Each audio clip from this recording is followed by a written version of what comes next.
All right, hello everyone. Today we're going to quickly talk about quantization and more specifically AWQ quantization for serving large language models. Just a quick primer, quantization is a technique which helps to represent data with less information whilst not losing as much accuracy, right? So typically your model weights are stored in, something like 32-bit um, floating points. When you quantize them, you go sort of below, right? So you go below 32 bits. So you go to either 16-bit, 8-bit, 4-bit, and so on. And so if you, for example, if you go from 32-bit to 16-bit, you essentially reduce the model size by half, right?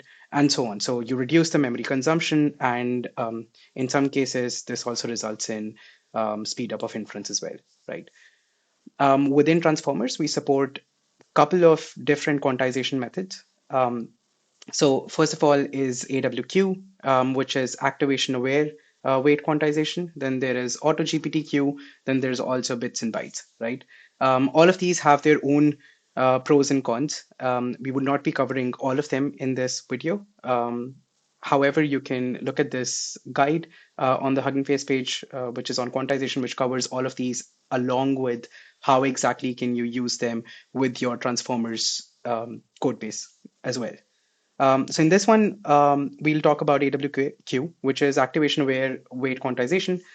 In this, we don't quantize all the weights in the model.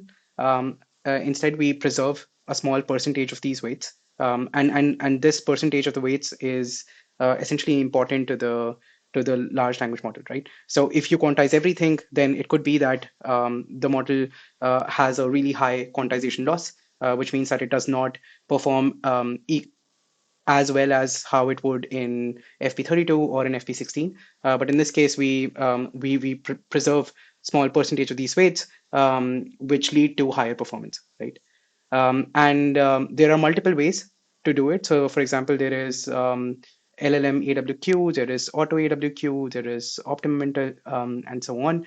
The one that we'll be focusing on in this would be auto AWQ.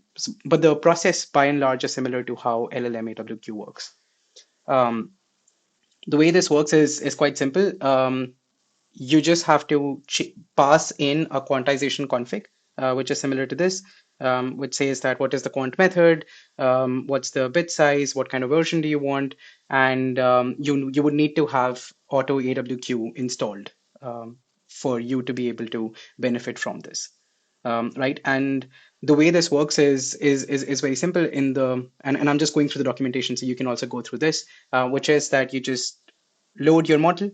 In this case, we're loading the AWQ weights for Zephyr 7B, and you load them on your GPU. By the way, a quick disclaimer: Auto AWQ only works on CUDA GPUs as of now. So hopefully they would have support for other devices like Metal and so on at some point in the future. But at this point, it's only CUDA. Um, so yeah, so you essentially load these weights, and then like if you have auto AWQ installed, then in the backend, transformers will take care of loading it and preparing it for your for inference. So all you need to make sure is one, you're pulling AWQ weights, and second, you have auto AWQ installed, right? There is another sort of extension to this, which is called Fuse modules, right? So Fuse modules, what it does is essentially you provide a set of parameters, which is like what is the maximum sequence length that you would want your model to have, which you can set to a really high sequence length, and if you would like to fuse, right? If you pass this, then what it does is that it takes the MLP layer um, and um, and couple other layers, and it fuses it together, and essentially instead of multiple transforms, it becomes one transform, right? And that results in significantly faster generation, right? So this could be through experiments, we found that this could be up to 3x faster. However, this differs from use case to use case. All right, so without further ado, let's look at how this would look like in code. Um, and in this case, I'm specifically going to show how this would look like for Mixtral 8x7b. Um, that's because that the support for that has recently been added. So again, over here, I'm just on a VM. It's you can look at it. It's a DGX with four A100s. However, we'll just be using one over here, and we'd be loading the entire model onto one of the GPUs. All right, let me clear this. And cool. So I already prepared a script for this, but we can quickly walk through what the script does. So fused mixture. Perfect. So let's quickly go through it from the top, right? So at first, it's the standard imports, like you import the AWQ config, you import the auto model for causal LM, the tokenizer, and the streamer. Um, Then we define the model name or path. In this case, where you because we want to try it out on Mixtral, so we're using Mixtral instruct AWQ. You define a device. In this case, we load it in the first device in our DGX. You initialize the tokenizer, and this is the same quantization config that I was talking about, right? So we define how many bits we want. So that's like 4 bits, and then like what's the max sequence length. This once you set, you cannot change it. So if you want like higher sequence length, then you have to reload the model with this quantization config. And then we pass to fuse equals true. um, Post that, again, we load the model checkpoint, as you can see over here, and we pass the quantization config over here, right? Then we define the streamer, which is the text streamer, and which is pretty standard. The only difference is that if you use text streamer, it would output a stream of outputs, so like one token at a time instead of all the generated text. Instead of waiting, generate all the text and then printing it out to you. This is where we define a prompt. I'm just using the standard. How do you make a dangerously spicy mayonnaise? And then it's pretty much the same as what you would do in any transformers inference function, right? So you convert the prompts to tokens, you pass it through tokenizer, and then you define certain generation parameters. So what's the temperature, what's top P, top K? This is all, you can all change it. These are all pretty much the standard ones. Change it, tweak it to what works for you. But yeah, these are like pretty much like the default ones which work well.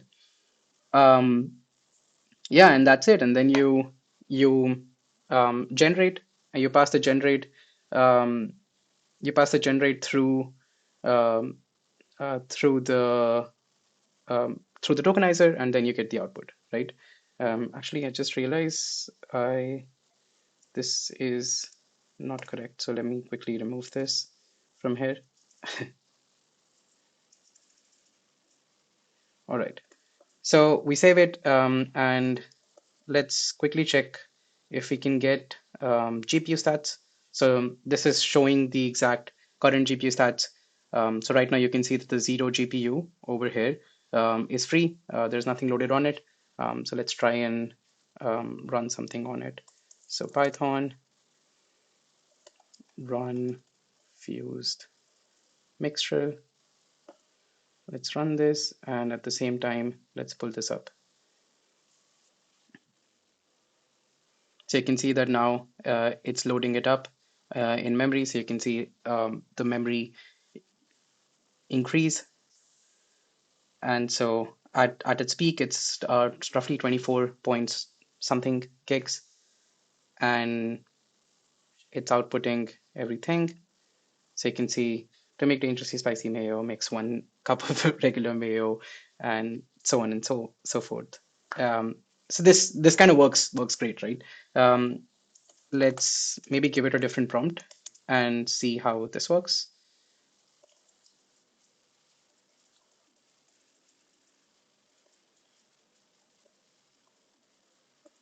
Perfect.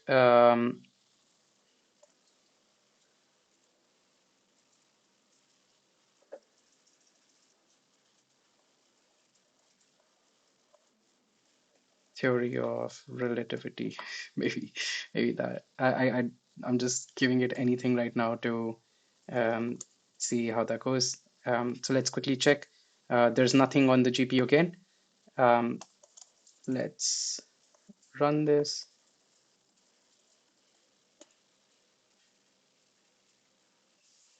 All right.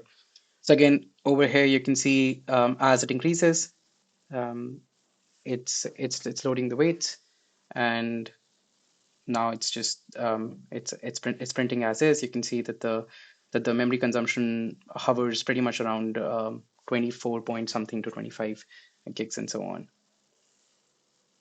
All right, perfect. So that was that. I will share the script in the comments. Thank you so much for tuning in. Stay tuned for more. Cheers.